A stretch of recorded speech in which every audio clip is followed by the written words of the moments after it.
Hello, guys. Hi. So I'm very excited to be here today. I never in my life believed that one day I'll be telling you, hello, my name is Sophia. Welcome to my YouTube channel. Yeah, but I'm doing it, and it's my birthday today, and I thought to share with you a special story of mine. So I've been posting up on my social media about the fact that I had a heart surgery when I was 7 years old. So I'm not gonna edit this video. So any error you guys see in this video, this is my first time trying this out. Manage me like that. If you haven't subscribed to my channel, please subscribe to my channel because I want to be bringing to you this type of content. A lot of people are actually anxious to know my story, and I don't mind telling it. Sometimes okay, I'm not wearing something that shows my scalp, but I'm gonna display it on the screen so you can see my scar. But sometimes when I wear something that's revealing, a lot of people are always scared to tell me, oh my god, they're really anxious, they want to know. It's not really that private to me, really.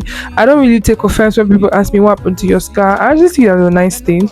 It's a testimony of God in my life, and I don't take it for granted. So guys, when I was 7 years old, I was diagnosed with a heart defect, a heart disease. As at the time, I don't know the name till now. I still don't know the name, but I know that if I go back to my file, I'll probably be able to pronounce it. But right now, I don't even know what it's called. Okay, let me even tell you guys the experience I had before the surgery. I was missing school. I was getting sick every time. I was having midnight crisis, and many times I had to watch my mom cry in the middle of the night because she didn't have a way to come up with funds. She was doing everything she possibly could, and it was, although she hid it, but somehow I still saw her cry. And at some point in my life, at that young age, I was pretty ready to die because I felt like I was putting my family through so much pain and through so much trauma. God. This English is hard for me. I didn't know until I said, let me do this my first YouTube. I know you guys have heard me sing. I sing good. I have my singing videos here, but I've never actually done a vlog like this. This is my first time. So how my mother, as at the time, found out was one night I was laying on the bed, and she just placed her hand on my chest and realized that my chest was beating abnormally, in a way that it shouldn't be.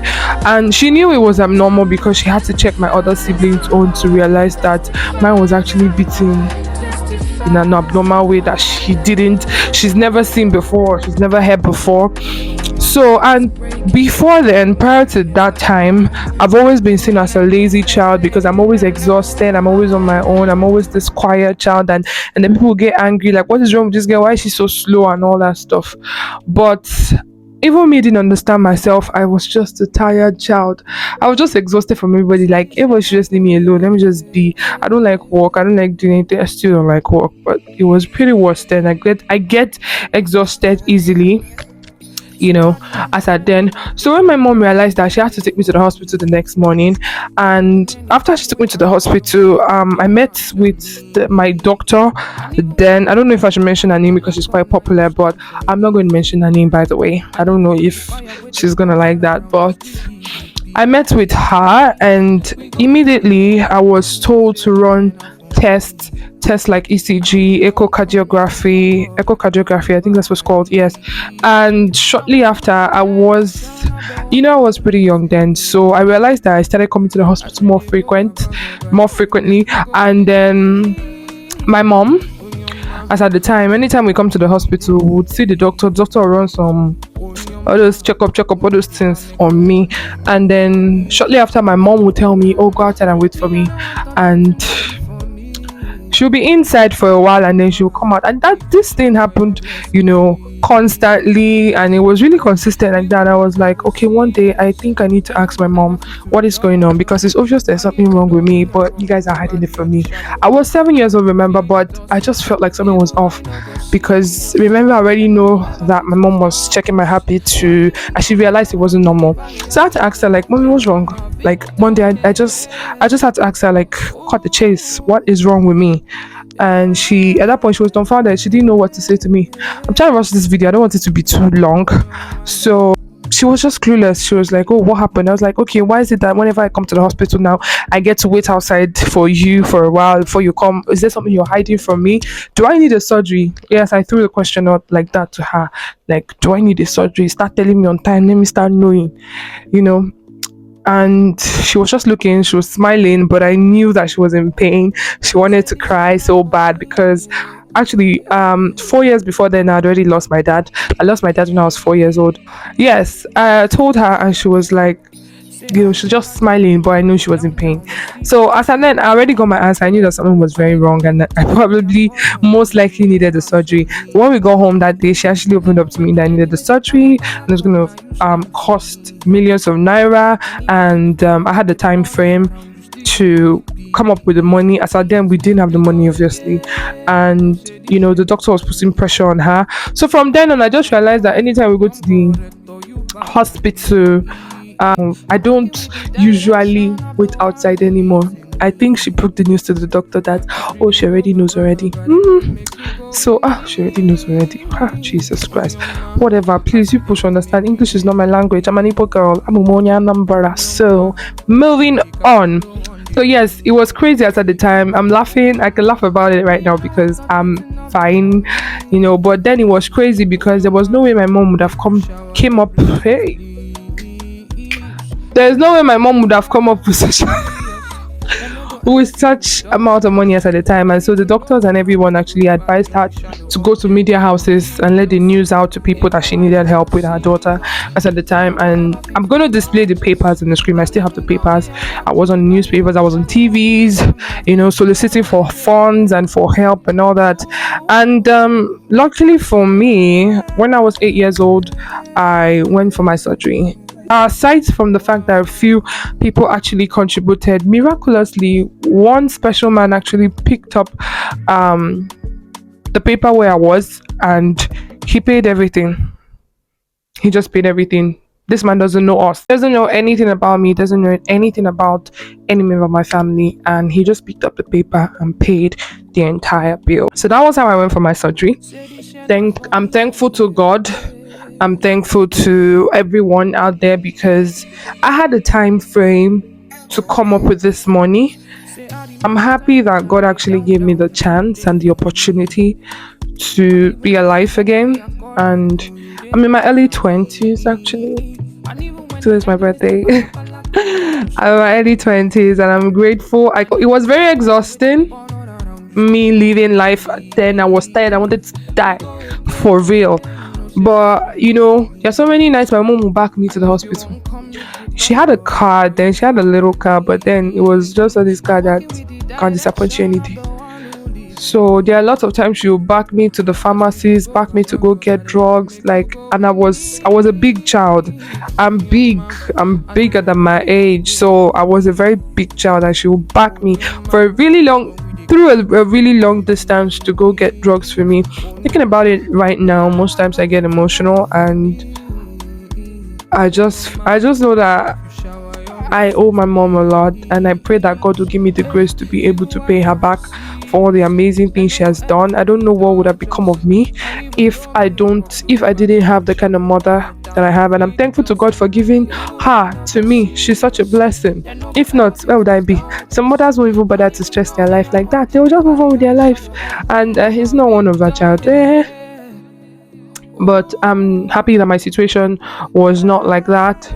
I'm fine, and I'm here today. I'm celebrating with you guys. So after my surgery was done in India. After my surgery, I was placed in the ICU, and the first time ever that I was going to open my eyes, because I just had the surgery. I don't know how many days I've been asleep, But the first time ever I was gonna open my eyes, usually when you finish the surgery, you're being placed on life support. So the first time ever I was gonna open my eyes, I had a lot of things connected. I have this scar. I don't know if you guys can see it. It came from the surgery. I have one here, and the main scar here, which I would display. So there were stuff connected, and there was stuff connected into my mouth, my nose, And I woke up, it was kind of discomforting, and I was like, there's usually a nurse around every patient in that ward. And when I woke up, my own nurse was not beside me.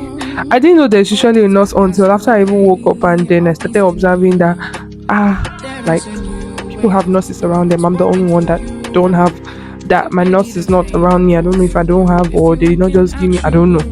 So I remember I was trying to talk, and whatever they put in my mouth was connected to my throat, so it was choking me.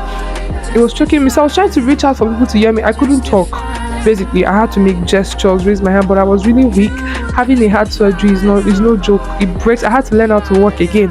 I was on a wheelchair. I had to start everything from the beginning. They started teaching me how to walk. So raising my hand was even a challenge, but I tried to, and nobody was hearing me. And this thing was really discomforting because that thing was right in my throat. God! And just as I was trying to make the effort I was making started making me to choke. So as I was choking, I started vomiting, and I was in a lying position. So as I was vomiting, it was going back into my mouth and it was going back into my nose, making me choke. It's funny, but it was not funny because it happened like that. I was vomiting, it was going back into my nose, going back into my mouth for how many?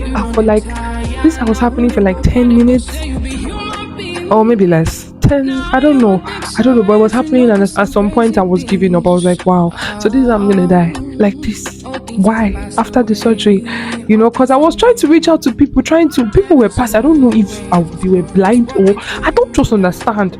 But then nobody saw me until my machine, the life support machine, started to do ping, ping, ping, ping, ping, ping, ping, ping, ping, ping. That was when everybody ran away, ran to me. The story don't too long. Basically, they use this thing. I don't know the name. God, I used to know the name of this thing. This thing that they will put in somebody's body when somebody is going unconscious. Sophia, which kind of stupid vlog is this? Sorry, it's not stupid. Meanwhile, okay, so they used that on me. It wasn't working. I was conscious, but I was weak. I could feel myself actually going away. They injected me right into my hand, and I didn't feel nothing. So I was really, really weak, because I'd already been choking for quite a while, and I was already passing out. But like I said, I survived. They resuscitated me, luckily for me, and never told my mom about it. I was in the ICU all alone. This was happening right after my surgery. I was the one that actually narrated the story for my mom, and my mom was like, oh my god, I almost lost my daughter. And yes, she almost did, after suffering so much to bring me here. So, but I'm grateful to God that the enemy thought he had me, but Jesus said, you are mine. The enemy thought he had me. Jesus said, you are mine. So I made it through, and today is my birthday. Wish me a happy birthday. I'm open for gift, so please ask for my account details. Thank you guys. So thank you for watching this video. I don't know how I did. This is my first vlog. I would like to do more of this. I think it's actually fun. This is me. This is who I am. So I gotta go right now. This video is already too long. Jesus. Thank you guys. I hope if there's anything you're not clear about, please ask in the comment section.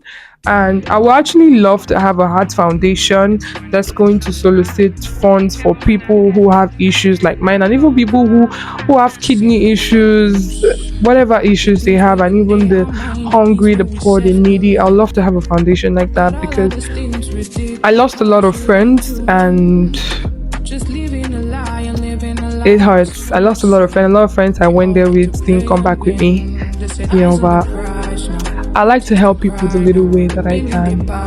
If there's anything you're not clear about, please ask me in the comment section. I'll be reading through. Thank you so much, guys. Peace.